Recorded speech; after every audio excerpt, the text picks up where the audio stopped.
Hey guys, Joshua Peterson here, Peterson Electric. It is July 2020 and it is hot. Whew. I've got a complaint that happened right around the 4th that we had no power to our well. It's a house a little bit more in the hills. They have a septic and a well. So we came up and safed it off, sanded it down, did the best we could to get them by for the weekend. They still said there's a burning smell. So please don't ignore burning smells. That is a sign. It smells like plastic or a vacuum belt. Yeah, so this house was built, I don't know, somewhere around 95. But here is the torch mark. And here's all the little handles for the breaker fried. Okay, so power comes in here, and that comes in from that pole way over there, okay? And it's a 4-aught, not a 250 Casey mill. This is just some generator wires that go to here. I don't really care to do it this way. I personally like doing my Ronca switch with a dedicated sub panel, but someone did this years ago. It's very small. It's probably only rated for like a 3,000 watt generator. Here's your twist lock 4-wire. Yeah, 30 amp, yep. So maybe 4,000 watt if you're lucky. Anyways, use some Polaris connectors to get through. I had to redo all the grounding on here. It was a mess. This panel was just a mess. If this looks messy to you, this is organized. But yeah, the neutral came in, neutral went back out, hots through. We drilled 2 holes. The concrete was like this. So we have a big, huge hammer drill and it core holes. That took a few hours. Customer wanted us to try to find a panel that we could have swapped the guts, but 25 years later, we couldn't find the guts and the cover to match and just throw away the can. Because it's 39 inches. Everything is coming in at 36 inches. So as far as an indoor panel swap, it would have been nice, but then I would have needed a new main breaker, 200 amp as well. So the newer code in 2020 says we need the main disconnect outside. So this is a better way to do this than try to dig it up with a tractor, interrupt the wire and bring it up the wall. We just drilled through right here. And then Jathan, my son, he did a great job on all of this mudding. We brought some cement. And then 2 LBs we went through, and they are sleeved all the way, about 18 inches. Put some box adapters and came up. And so this feeds the barn. This is the hot tub. Surge protector, main 200 amp disconnect. And it comes down. And we did just jumper some extra grounds in here, just to make sure it's bonded as one.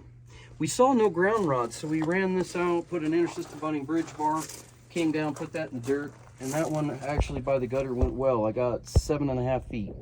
I didn't have to cut it, so that's great. So now we've got a good grounding outside. This is a wet outdoor rated panel with an R3 cover. Put the dead front on. We got to trace the circuits next. Yeah, and a few of the circuits, half of them came up, we didn't have to splice till we got here. The other half, we had to splice down below. We did do our emergency circuits in purple and red, so they know the 6 wires on the other side are that color. And then did some blue for the 14 gauge, and the 12 gauge we did red, because I brought a bunch of THH in. So we still have a few spots left. This panel's great. It's actually a 4864 panel. So that means 48 spots, and then the bottom half I could quad up. So I got a lot of space. I like this panel a lot.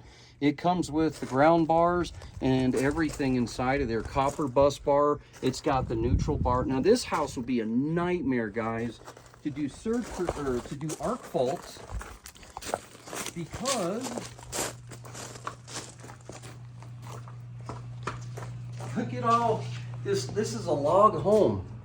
So look at all the wires they brought up in there in the grounds.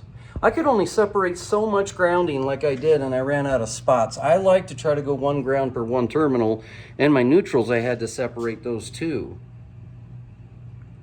So yeah, I used a few Polaris connectors straight through, U-shape. But standing back, you know, this is the garage. And this is the complaint, is we had no water.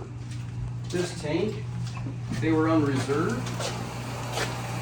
And this little pump was trying to pump, but they didn't have enough power because the bus bar was falling apart. And so those plastic tabs, guys, on those on holding the breaker, they're a hacker type breaker that you can use it as a switch, turning it on and off. But the more they did that through the years, the spine of that, what holds the breaker, they get loose.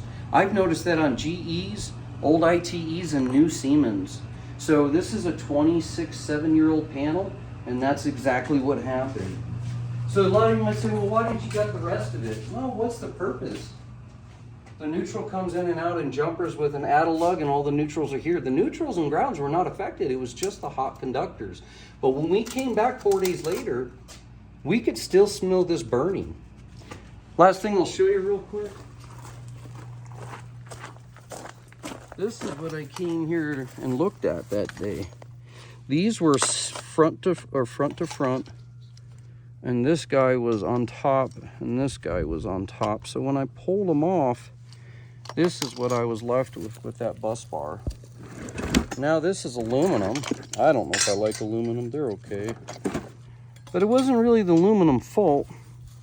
But look at how that got ate. We sanded it down to get through, but it was still eating through that plastic. Once you compromise that plastic, it's toast. And yeah, so look at this house. It's a log house. How do you interrupt that? The pole's over there. You have to have your disconnect outside. We just core holed right through, guys. If you're a DIY, you ain't doing this job. You have to have a knockout set. I sealed it up, but these things are about $2 grand. And that hammer drill is about $2 grand with all the attachments. Plus we needed our generator. Those are $1 grand. There's like $5,000 in these 3 tools alone just to get through that wall. So if you're trying to DIY it, don't waste your time. How much is this? We hate quoting online for a few reasons. One, you'll hold us to that every job is the same. 2, AI is always listening. And 3, other contractors are listening. And 4, the price doesn't stay the same. Every 36 months our code updates. So, but yeah, if you don't have 5G sitting around, boy, you're going to be in trouble, because this was a very difficult job. A lot of material, a lot of time, 2-day job at times.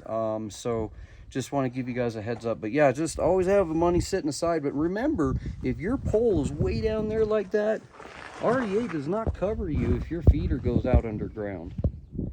That's like 450 foot. It's pretty far. And that's a pretty deep trench at 2 foot. So if you ever have to do a new house like this, put it in a conduit. It costs money. Yeah, put it in a 2.5 inch if it's going to be that far, because you're probably going to have to pull 250 KC mill anyways. But it'll at least keep you from having a heartache, or at least put a U-stop in and back out so you can pull it. But, you know, max you try to do on a place like this is probably 400 feet. So, but anyways, guys, thanks for joining us. Hopefully that'll help you out. And so that's kind of the video. And thanks for, go ahead and subscribe and like button and share it. Thanks, guys.